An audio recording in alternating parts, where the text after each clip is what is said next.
Bung Michael, ini kan kita udah lihat ya, Ya. SP3 loh Polda Metro Jaya begitu menerbitkan Bung Egy Sujana dan juga Damai Hari Lubis. Setelah kita tahu keduanya ke Solo, sowan ke Solo. Ya, betul. Anda merasa dihianati atau Wih, disakiti? dihianati, ini luar biasa. Kan di luar sana sudah banyak yang merasa dihianati ya. Jadi saya nggak merasa saya perlu menambah di dalam daftar orang yang merasa dihianati. Tapi saya mau perjelas dulu, karena saya selama ini juga sebagai wartawan sering meliput di kepolisian. Jadi sedikit banyak tahu lah tentang SP3 ini. SP3 itu kan hanya bisa diberikan dengan beberapa alasan. Satu, bukti tidak cukup. Oke. Ya kan berarti ya misalnya saya bilang ada suatu tindak pidana ternyata buktinya nggak cukup. Ya udah, SP3. SP3 selesai. Kedua, ternyata itu bukan tindak pidana. Sesuatu yang dilaporkan itu, peristiwa itu ternyata bukan tindak pidana. Bisa di SP3. Dan yang ketiga itu demi hukum. Demi hukum itu apa? Contohnya meninggal dunia.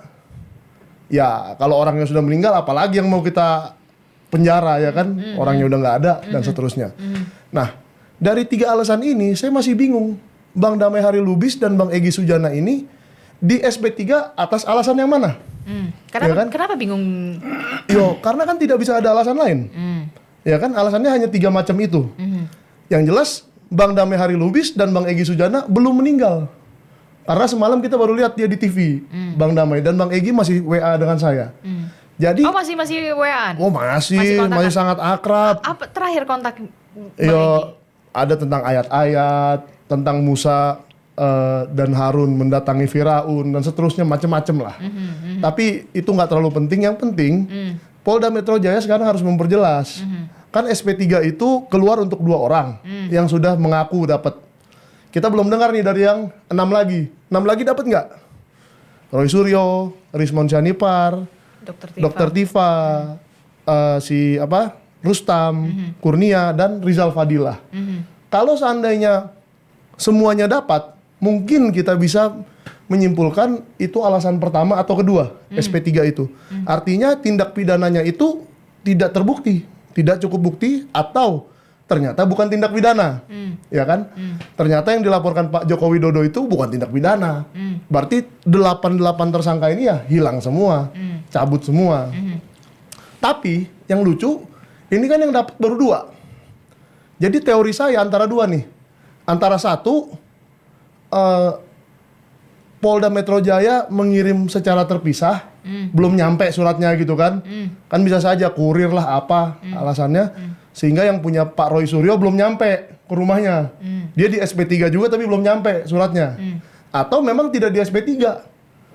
Karena kalau tidak di SP3 berarti alasannya hanya satu, demi hukum. Nah, demi hukum ini Polda Metro Jaya yang harus jelaskan. Kenapa Pak Roy Suryo, Rismon, dan yang 6 orang inilah tidak di SP3 demi hukum juga. Oke. Jadi tidak merasa dihianati atau disakiti? Ya, saya sih objektif aja. Damai Hari Lubis? Objektif aja, yang penting mereka tidak minta maaf. Karena kalau minta maaf itu kan mengaku salah. Saya nyakitin hatinya Mbak Adisti nih, saya minta maaf ya. Nah, itu kan minta maaf. Tapi ini kan tidak ada minta maaf, berarti ceritanya lain. Bung Andi? Ya, kalau kita melihat ya saya juga paham betul bagaimana proses ya terjadinya yang namanya permintaan restoratif justice. Karena di KUHP kita baru ini ada mengkedepankan namanya restoratif justice itu. Ya. Dan restoratif justice itu bukan dari yang sebagai saksi pelapor, tapi yang saksi terlapor kemudian naik status jadi tersangka. Berarti proses hukumnya sudah. Artinya nanti ya saksi terlapor yang tersangka ini yang mengajukan restoratif justice itu dengan pertimbangan, banyak sekali pertimbangan-pertimbangan itu. Nah, itu nanti akan dipelajari juga oleh saksi pelapor. Ini ada permintaan ini dari ke Polda kan, menginfokan. Nah, di situ dilihat seperti apa sih permintaan saksi untuk restoratif justice itu. Terlepas dari itu, saya akan ceritakan juga. Artinya begini, kalau kita melihat situasi dan kondisi Bang Egy Sujana, yang beliau sangat, ya katakanlah sakit keras ya untuk itu ya. Ada yang mengatakan bahwa beliau itu sedang kena cancer ya, cancer usus ya, sudah stadium 4. Dan selama ini beliau itu artinya berobat ke luar negeri gitu loh, ya, ke Penang. Nah, untuk saat ini karena status beliau itu adalah tersangka dan dicekal, makanya dia tidak bisa untuk melanjutkan pengobatan beliau itu di Penang, ya kan? Untuk bisa berobat ke sana ya memang harus ada namanya restoratif justice itu, ya. Prosesnya itu artinya bukan suatu proses yang diskenariokan. Bukan suatu proses Bukan yang suatu diskenariokan. proses yang diskenariokan. Lantas? Jadi permintaan restoratif justice itu sudah dilakukan oleh Ibu Elida sebagai penasihat hukum beliau 2 minggu yang lalu itu. Karena teman-teman kami ada 3 orang sebagai saksi pelapor itu diberitahu oleh Polda Metro Jaya itu dan untuk bisa menyetujui restoratif justice itu.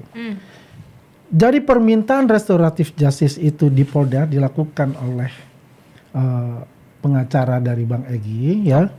Nah, waktu tanggal 17 Desember tanggal 15 itu Bang Egy kan mestinya hadir di gelar perkara khusus. Tapi beliau kan tidak ada.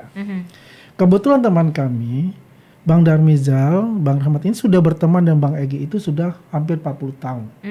Sejak tahun 88 mereka masing-masing muda dan aktivis. Menelponlah dengan Bang Egy. Bang, lagi di mana? Oh, saya di rumah di Bogor. Abang sakit gitu loh. Cancer. Nah, abang gimana? Teman-teman ada bertemu nggak? Berkumpul nggak ke sana? Mengunjungi nggak? Abang tidak ada yang kunjungi. Gitu loh. Oke, kalau gitu besok saya mau datang ke rumah. Ya, besok saya mau datang mau menjenguk abang, gitu loh. Datang situ. Nah disitulah kalau kita lihat ada video yang beredar, Bang Egy menulis sebuah buku untuk Pak Jokowi, seiman dan seislam, CBM, cerdas, ya, berani dan militan itu. Ya adalah cicat-cicat sebetul itu ya. Setelah itu selesai pulang gitu kan. Kemudian tanggal 5 Januari, ini nggak ada yang tahu sebenarnya, ya saya bicara aja langsung. Bang Egy datang ke kantornya Bang Darmizal. 5 Januari. 5 Januari, kan tanggal 8 Januari di Solo.